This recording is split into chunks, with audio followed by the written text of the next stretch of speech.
Hey everybody, long time no see.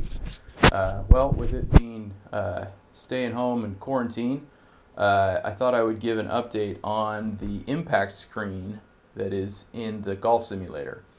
So I used to have a prototype HQ raw screen from Par2Pro that lasted for 2 years and then it ripped, similar to what I've had problems that I've had with other screens, which is it just happens. You know, you hit enough balls into them. I've got no backing net.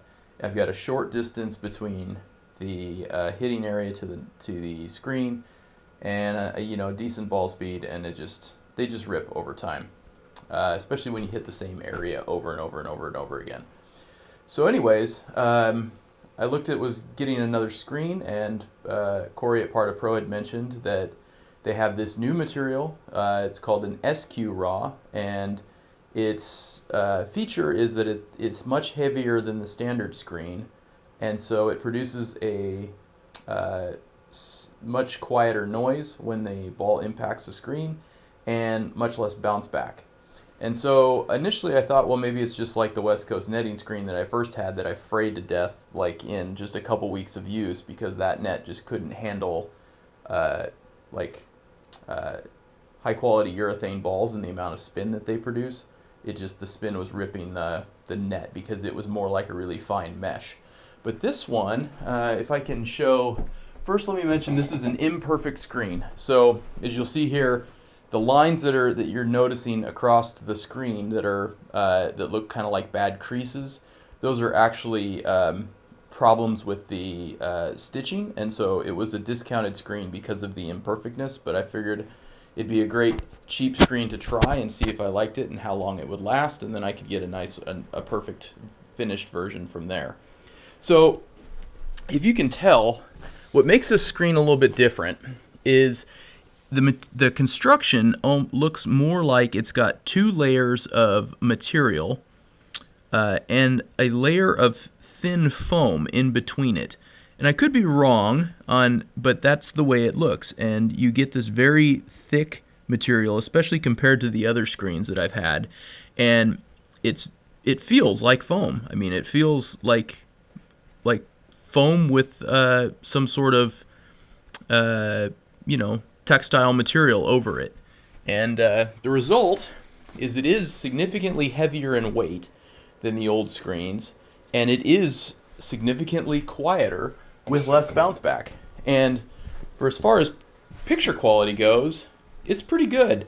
It's especially when you look at the writing and stuff, it's not quite as crisp as the other ones were. But so I don't know if it would make a good, say, movie theater screen, but for a golf impact screen, it's really good. So let me hit a couple balls with it to just kind of highlight the bounce back and the noise. The noise might not quite translate on the video as it does in real life, but what I would say to it is so what I found funny was the first time I hit into it, I thought I had actually cracked the ball because the sound that the ball made impacting the screen was drastically different, not just in volume but in just tone. And checked the ball, couldn't find anything wrong with it. Hit another ball, same problem, and it just took a bit of getting used to that this has got a different sound when the ball impacts the screen than my old screens did. And it is quieter, but like I said, the tone is different too.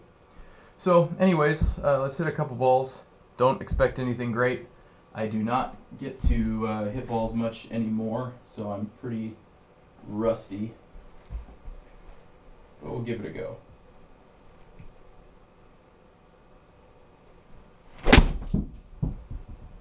Well, that was actually great. It's probably the best ball I've hit in a while. That was just an 8-iron.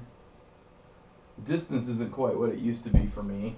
Ball speed's a little down, but that's kind of to be expected when I don't play much anymore. I don't swing much anymore. I'm actually just happy I hit that straight and at the target. I'll hit one more 8-iron, and then actually let's just go to a longer club. Well, I'll hit one more so you kind of tell where the bounce back was. So the other thing I wanted to talk about was the bounce back, which on the old screen, it would go back and it would hit the wall back where the camera's at. And this new one, as you'll see,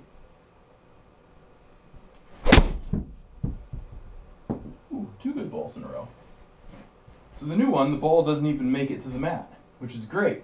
I don't have to worry about the thing coming back, doing any damage to my wall, which if I was to show you, you can kind of see looking down at the wall, all these spots where the paint has been chewed off, that's all spots that the golf balls come back and impacted the trim over and over and over and over again. So it's really nice to have a screen where the ball doesn't bounce back past you and into the back wall. So those are around 128, 129 mile an hour shots.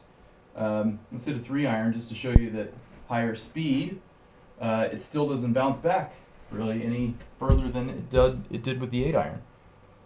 So here goes nothing.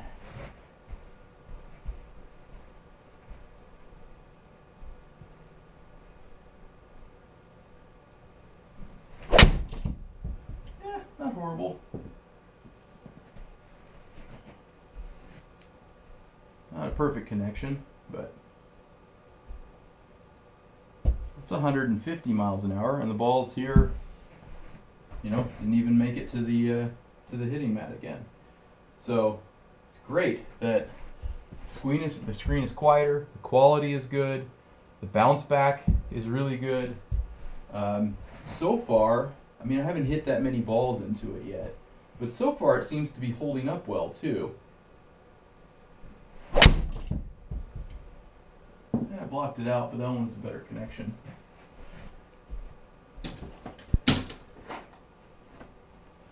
So yeah, so far the screen seems to be holding up well. It does tend to do this pitting just where the last shot it impacted and then goes away once you've hit it again, and unless you hit the same spot. But yeah, overall good screen, and can't recommend it enough so far. So again, this is a Par2Pro SQ Raw, and you can get that at par2pro.com.